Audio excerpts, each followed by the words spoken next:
Revisit books podcast में आपका स्वागत है, जहां हम किताबों को छोटे छोटे ज्ञान में बदलते हैं जिनका आप हर दिन इस्तेमाल कर सकते हैं।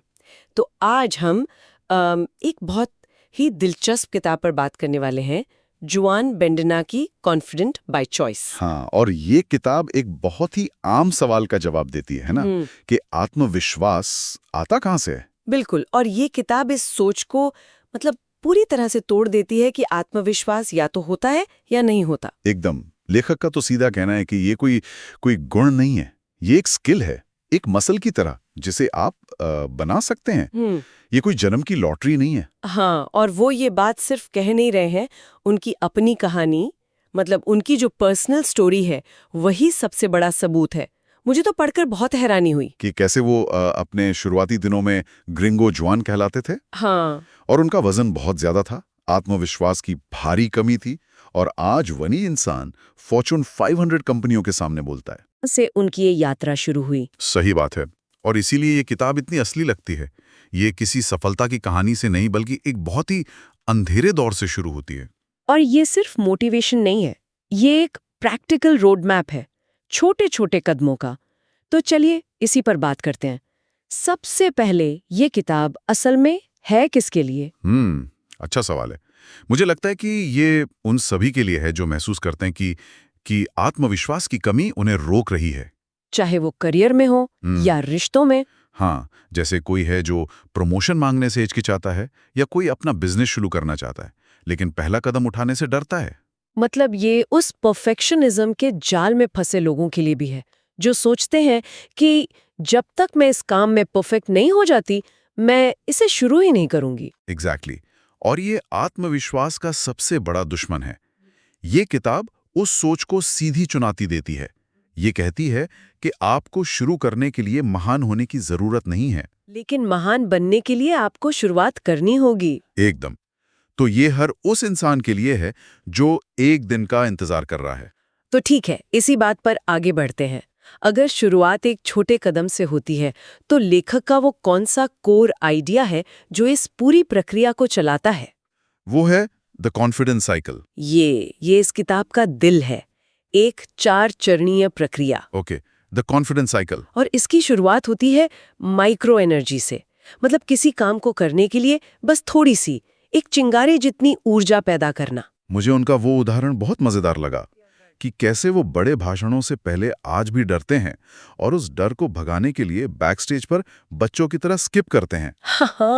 हाँ, सुनने में अजीब है, लेकिन ये काम करता है। सिर्फ अपनी शारीरिक मुद्रा बदलने से आपकी मानसिक स्थिति तुरंत बदल जाती है ना? सही बात है। झुके हुए कंधों के साथ आप ऊर्जावान महसूस नहीं कर सकती। बिल्कुल। तो जब ये छोटी सी ऊर्जा पैदा हो जाती है, तब आता है दूसरा कदम, माइक्रो करेज। माइक्रो करेज मतलब बहुत छोटा सा साहस। हाँ, उस ऊर्जा का इस्तेमाल करके एक छोटा सा डर या असुविधा का सामना करना। किसी जलती हुई इमारत में कूदने का साहस नहीं, शायद सिर्फ मीटिंग में एक सवाल पूछने का साहस। एग्जैक्टली। और लेखक कहते हैं कि साहस को इतना छोटा बना दो कि उसे ना करना बेवकूफी लगे। और यहीं से तीसरा कदम आता है, माइक्रो एक्शन। एक बहुत ही छोटा, आसानी से किया जा सकने वाला काम। हाँ, जैसे वो बीजे फॉक की कहानी बताते हैं। उनका लक्ष्य था हर रात दांतों को फ्लॉस करना, लेकिन ये बड़ा लगता था, तो उन्होंने लक्ष्य बनाया, मैं सिर्फ एक दांत फ्लॉस करूंगा। एक दांत? ये तो इतना छोटा है कि कोई बहाना ही नहीं चल सकता। एग्जैक्टली। और जब आप वो एक दांत फ्लॉस कर लेते हैं, तो आप साइकिल के चौथे और सबसे जरूरी कदम पर पहुंच जाते हैं, जो है माइक्रो प्रूफ। सबूत। उस बात का सबूत कि आपने जो सोचा था वो किया। नतीजा क्या हुआ वो मायने नहीं रखता, मायने ये रखता है कि आपने एक्शन लिया। और यही सबूत आपको फिर से ऊर्जा देता है और साइकिल दोबारा शुरू हो जाता है। वाह! तो ये एक लूप है, ऊर्जा, फिर साहस, फिर एक्शन, और फिर सबूत जो आपको और ज्यादा ऊर्जा देता है। ये वाकई में बहुत शक्तिशाली विचार है, क्योंकि ये सफलता पर नहीं बल्कि सिर्फ कोशिश करने पर केंद्रित है। बिल्कुल। लेकिन इस साइकिल को शुरू करने से पहले लेखक कहते हैं कि हमें कुछ पुरानी गलत धारणाओं को तोड़ना होगा। हाँ, वो 4 आत्मविश्वास के मिथक। चलिए उन पर बात करते हैं। पहला तो मेरा पसंदीदा है कि आत्मविश्वास का मतलब बहिर्मुखी यानी एक्सट्रोवर्ट होना है। हाँ, कि जो सबसे ज्यादा बोलता है वही सबसे ज्यादा कॉन्फिडेंट है, जबकि ये सच से कोसों दूर है। बिल्कुल। आत्मविश्वास का मतलब बहुत बोलना नहीं, बल्कि अपने विचारों में स्पष्ट होना है। सोई अंतर्मुखी लोग भी चट्टान की तरह आत्मविश्वासी हो सकते हैं।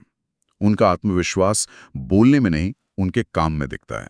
दूसरा मिथक भी बहुत गहरा है कि आत्मविश्वासी लोगों में कोई असुरक्षा, कोई इनसिक्योरिटीज नहीं होती। और यहाँ एड शीरन की कहानी मतलब कमाल की है। हाँ, कि वो बचपन में हकलाते थे, बच्चे उन्हें चिढ़ाते थे। और उनमें असुरक्षाओं का भंडार था, लेकिन उन्होंने अपनी असुरक्षाओं को खुद पर हावी नहीं होने दिया। उन्होंने गिटार उठाया और घंटों अभ्यास किया। तो मतलब आत्मविश्वासी लोग वो नहीं होते जिनमें असुरक्षा नहीं होती, बल्कि वो होते हैं जो अपनी असुरक्षाओं के बावजूद आगे बढ़ना सीख जाते हैं। और बाकी दो मिथक भी इसी से जुड़े हैं कि आत्मविश्वास जेनेटिक होता है और ये हमेशा योग्यता के बाद आता है। हाँ, कि पहले आप किसी चीज में एक्सपर्ट बनेंगे, फिर आपको कॉन्फिडेंस आएगा। लेखक इस विचार को पलट देते हैं। वो कहते हैं कि आप एक्शन लेकर आत्मविश्वास बनाते हैं और योग्यता उस प्रक्रिया में अपने आप आ जाती है। बिल्कुल, आपको गिटार का मास्टर बनने का इंतजार नहीं करना है, आपको बस पहला कॉर्ड बजाने का माइक्रो एक्शन लेना है। ये सारी बातें कॉन्फिडेंस साइकिल से ही जुड़ी हैं, जिसकी शुरुआत ऊर्जा से होती है। और लेखक इस पहला तो वही है अपनी शारीरिक मुद्रा बदलना, सीधा खड़ा होना, कंधे पीछे करना। दूसरा है अपने कैलेंडर में एक्साइटमेंट एंकर डालना, मतलब हर हफ्ते कोई ऐसी एक्टिविटी प्लान करना जिसका आपको बेसब्री से इंतजार हो। इससे आगे बढ़ने की ऊर्जा मिलती है। लेकिन इसका उल्टा भी तो सच है ना? कुछ लोग हमारी ऊर्जा खत्म भी कर देते हैं। बिल्कुल, और इसीलिए लेखक 5 एनर्जी किलर्स की भी बात करते हैं। इनमें सबसे बड़े हैं ड्रेनर्स। ट्रेनर्स मतलब वो लोग जो हमेशा शिकायत करते हैं, हर बात में नेगेटिविटी ढूंढते हैं। हाँ, और जिनसे मिलकर आप थका हुआ महसूस करते हैं। लेखक कहते हैं कि हमें इन लोगों से अपनी ऊर्जा को बचाना सीखना होगा। ये करना अक्सर बहुत मुश्किल होता है। मुश्किल है पर जरूरी है। आपकी ऊर्जा सीमित है, आप उसे या तो अपने लक्ष्यों पर लगा सकते हैं या दूसरों की नकारात्मकता को संभालने में बर्बाद कर सकते हैं। ठीक है, तो हमने साइकिल को समझ लिया, मिथकों को तोड़ दिया और ऊर्जा को मैनेज करना सीख लिया।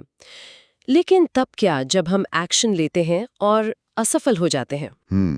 और इसी सोच को बदलने के लिए लेखक अपनी किताब का सबसे शक्तिशाली आइडिया पेश करते हैं, असफलता को फिर से परिभाषित करना। हम अक्सर एक असफलता को अपनी पहचान बना लेते हैं। मेरा प्रेजेंटेशन खराब गया से मैं एक खराब प्रेजेंटर हूं पर पहुंच जाते हैं। एकदम। लेखक कहते हैं कि हमें अपनी कहानी बदलनी होगी।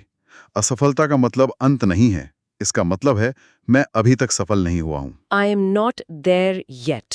वाओ, ये छोटा सा शब्द अभी तक सब कुछ बदल देता है। बिल्कुल, ये हार को एक अस्थायी स्थिति बना देता है, स्थायी पहचान नहीं। ये एक फुल स्टॉप को कॉमा में बदल देता है, जिसके बाद कहानी जारी रहती है। ये सीधे तौर पर आखिरी मुख्य बात से जुड़ा है, आउटपुट पर ध्यान दें, आउटकम पर नहीं। हाँ, इसका मतलब है कि आपको अपने प्रयास को महत्व देना है, परिणाम को नहीं।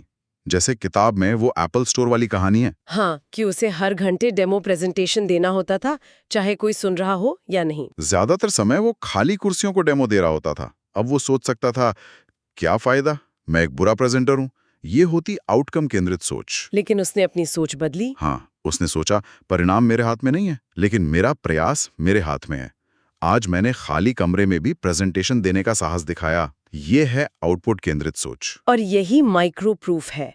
सबूत ये नहीं है कि प्रेजेंटेशन सफल हुआ, सबूत ये है कि आपने प्रेजेंटेशन दिया। बिल्कुल, जब आप आउटपुट पर ध्यान देते हैं तो आप कभी असफल नहीं होते। या तो आप जीतते हैं या आप सीखते हैं। हर प्रयास आपके सबूत के बैंक में जमा हो जाता है। पूरी चर्चा को समेटें तो सार यही है कि आत्मविश्वास कोई मंजिल नहीं है, बल्कि एक रोज की जाने वाली प्रैक्टिस है। हाँ, ये बड़े नाटकीय कदमों के बारे में नहीं है, बल्कि हर दिन उठाए जाने वाले छोटे छोटे जानबूझकर किए गए प्रयासों का नतीजा है। ये एक चुनाव है जो हम हर रोज करते हैं। सबसे बड़ी बात कि आपके पास अपनी कहानी को नियंत्रित करने की शक्ति है। आप अपनी पिछली असफलताओं या दूसरों की राय के कैदी नहीं हैं। ये एक बहुत शक्तिशाली संदेश है। शुरुआत किसी बड़ी चीज से नहीं करनी है। शुरुआत शायद सिर्फ मीटिंग में एक सवाल पूछने के माइक्रो एक्शन से करनी है। हाँ, बस एक छोटा सा कदम उठाना है और खुद को इसका सबूत देना है कि आपने शुरुआत कर दी है। बहुत खूब। एक आखिरी विचार जिसके साथ हम श्रोताओं को छोड़ सकते हैं। यदि आत्मविश्वास एक मांसपेशी की तरह है, तो आज आप इसे मजबूत करने के लिए कौन सा सबसे छोटा व्यायाम करेंगे, भले ही वो सिर्फ 1 सेकंड के लिए ही क्यों ना हो। ये था आज का विश्लेषण। हालांकि यह चर्चा पुस्तक के पूरे पाठ का स्थान नहीं ले सकती, लेकिन यह इसकी शिक्षाओं की एक झलक जरूर दे सकती है। मुझे आशा है कि आपको ये चर्चा उपयोगी लगी होगी और मैं आगे भी आपके साथ साझा करने के लिए उत्सुक हूँ। मुझे बताएं कि आप अगली बार किस पुस्तक पर चर्चा सुनना चाहते हैं।